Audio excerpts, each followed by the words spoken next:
de luar na fonte. Tá, então nesses 10 minutos que a gente tem, tá? A primeira é um parabéns, muito claro, preciso. Obrigado. Mais explanações, né? Conhecimento é vida. Gratidão pelo dia de hoje. Obrigado. Obrigado. A intenção é essa, a intenção é a gente compartilhar mesmo, né? Entender. Eu acho assim, o importante é nós entendermos a importância do papel da ciência básica, fundamental, estrutural da ciência dentro da nossa doutrina, viu? É importante, não podemos relegá-las a terceiro, segundo plano, não. Tá? Essa aqui pede uma reflexão, uma explanação sobre essa ideia. Alguns dos questionadores que acreditam que não há avanços, principalmente na literatura, pelo abandono do método utilizado por Kardec, o controle universal do ensino dos espíritos. Fale um pouco sobre isso.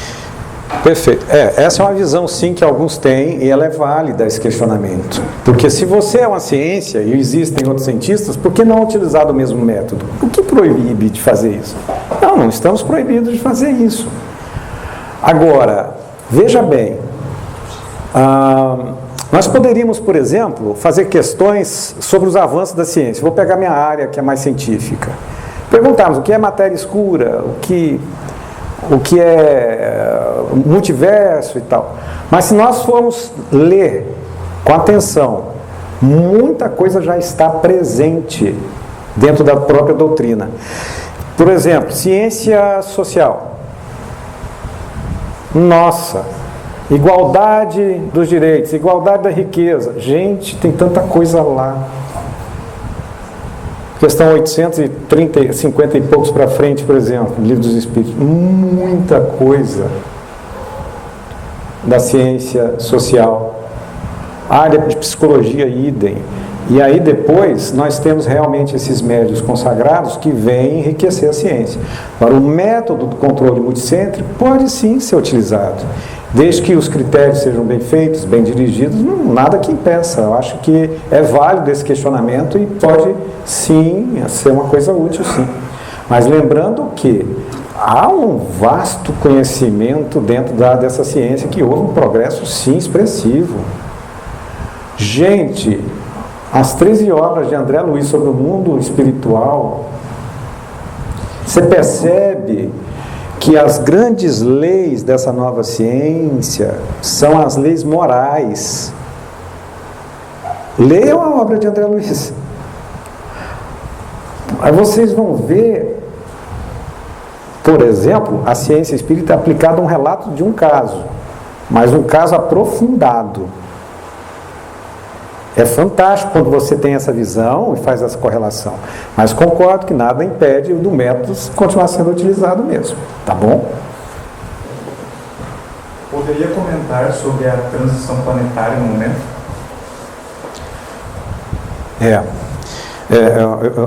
Eu vou aproveitar aqui para a última vez que eu vim aqui, eu peguei no Rio Grande, aqui em Porto Alegre, eu peguei um voo às 5 da manhã, e eu moro longe de Brasília, eu não moro em Brasília, então eu tive que acordar às 3. Peguei o voo e fiz a minha apresentação lá no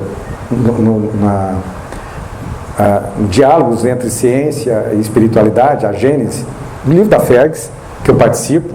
Eu fiz minha participação às 18h30, eu parecia um zumbi, tentando fazer palestra e respondendo as questões, porque eu estava dormindo, eu fiz em transe aquela palestra. E aí, uma senhora me perguntou sobre a data limite, eu não lembrava o que era. O que é a data limite mesmo? Olha só, nós vivemos sim uma transição planetária, já começou, é um processo gradual, e nós temos cada um nossa data limite para essa transição. Cada um. Existe uma data limite, ela não está lá fora. Ela está dentro de você. Quando você se despertar para a necessidade da sua transformação real, como ser imortal que se é, se reconhecer como ser imortal, dentro da lei de evolução e progresso, nas vidas sucessivas, você passa a servir a Deus, ao próximo, que é Ele presente na nossa frente. Servir o próximo é servir a Deus que está conosco. E você atingiu sua data limite, atingiu a sua plena transição. a sua transformação nessa transição. Transição, então, é mais um processo dentro de nós. O plano de provas e expiações para a regeneração ocorre dentro de nós. Mas num processo coletivo também, cada um andando no seu ritmo, nos seus passos. E esse momento é um momento de grande sofrimento psíquico, hein? Por quê? Porque há uma grande desilusão que estamos sofrendo na humanidade no momento. Somos forçados, convidados e forçados a nos reconhecermos como seres imortais. Essa é uma fase que é muito importante orar e vigiar. Lembrando que a transição não é uma catástrofe, não é um cataclisma que vai terminar com o planeta. Não. Ela já ocorre, continuará por mais, certamente, vários anos, mas quem vai realizá-la somos nós mesmos, dentro de nós, com a nossa data limite. Não existe uma data limite lá fora. Se até junho de 2019... Não. Kardec nos ensinou a questionar, a ver os pressupostos e refletir sobre eles. Eu posso refletir. Eu falo, não. A verdadeira data limite está dentro de cada um de nós. As ciências são progressistas, se desenvolvem, se melhoram, e Kardec sabia disso e também coloca o Espiritismo nessa esteira. Assim, que aspectos do Espiritismo, em sentido doutrinário, o Senhor pensa que ainda devemos desenvolver. Que boa questão, hein? E ela é oportuna. Uma vez perguntar para o Chico, qual a novidade, Chico? Vocês conhecem essa história, né? A resposta do Chico é Evangelho, meu irmão. A resposta para essa questão, sem fazer gracejo, é a mesma. Doutrinário, no aspecto doutrinário, nós precisamos ainda conhecer o Cristo. Nós não conhecemos. Então, é a primeira doutrina a reviver dessa forma, desses ensinamentos, todos os seus ensinamentos primitivos, o Cristo. Então, no aspecto doutrinário em si, eu não vejo o que fazer no momento. Outros aspectos pressupostos, Kardec já citava assim, o Espiritismo, ela não é uma ciência pronta, Kardec disse, aliás, não é uma ciência pronta. Assim como a ciência, ela vai evoluindo e nós vamos assimilando, deixando para trás o que era uma verdade relativa para outras verdades mais profundas, né? Dentro desse conceito. Mas no aspecto doutrinário, gente, não chegamos nem perto do Cristo ainda. Estamos longe.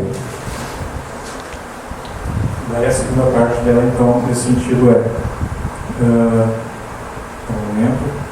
nessa linha, então, podemos confiar em um livro por autoridade do médium ou do espírito autor, porque confiamos apenas em um relato. É melhor assim deixarmos em suspenso certas teses dos nossos amigos espirituais? Uma outra questão excelente que Kardec abordou também no Livro dos Médiuns exaustivamente, como reconhecer aquilo que como reconhecer o espírito e a validade do que ele fala. No Livro dos Médiuns, se você for lê-lo, há um capítulo todinho dedicado a isso. De como você se orientar para saber se aquilo é válido dentro da doutrina, se os ensinamentos passados ali estão de acordo ou não. E isso é importante, hein? Isso é muito importante, por isso que é importante o estudo da doutrina. Livro dos Médiuns, para nós reconhecermos a validade, eu não lembro o capítulo, hein?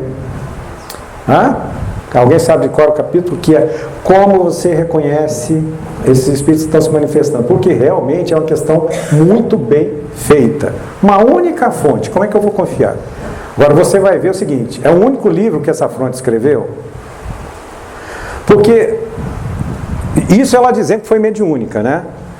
Porque você sabe que tem a intuitiva, tem a pseudo-mecânica, a mecânica propriamente dita. Vamos supor a mecânica, né? Como acreditar nessa fonte? Livro dos Médiuns, o capítulo específico para isso, o linguajar do espírito que ele utiliza, os conceitos apresentados, se estão dentro da doutrina. Então, há realmente um manual para isso mesmo. Tem que ser lido. Na reunião mediúnica, por exemplo, a manifestação de um espírito dizendo que é o espírito desse ou daquela pessoa, o pseudo-sábio, né, por exemplo, que o Kardec relata. Então nós temos que fazer uma leitura e julgar realmente com critério, não ir aceitando qualquer coisa não. Eu acho muito positiva essa questão nesse sentido, de fazermos realmente uma análise criteriosa do material que recebemos, tá? Eu acho muito importante, tá? Bom, vamos encerrando então as nossas atividades da manhã, regularmente no horário, são mesmo uma vitória, acredito. Lembrando que nós temos a segunda parte desse nosso seminário amanhã, lá na Cristo e Caridade. Eu acho que todos têm a localização. Enfim, no nosso grupo nós estamos nos organizando ali com caronas, enfim. Basta mandar uma mensagenzinha para o grupo que alguém vai responder positivamente, com certeza. E lembrando também que nós temos na parte da tarde a nossa reunião geral. Muito importante a nossa presença o dia todo amanhã lá na Cristo e Caridade, certo? Vamos fazer a nossa prece de encerramento então, agradecendo a presença de todos, do nosso irmão Arismar, que nos traz essas belas reflexões nesta manhã de hoje. Assim, Pai amado, queremos te agradecer a oportunidade de estarmos aqui, trilhando este caminho do conhecimento, que com certeza nos dá uma sólida base para o nosso evento, a nossa amada Congés. Que a tua luz, que a tua paz nos envolvam a todos, que assim seja.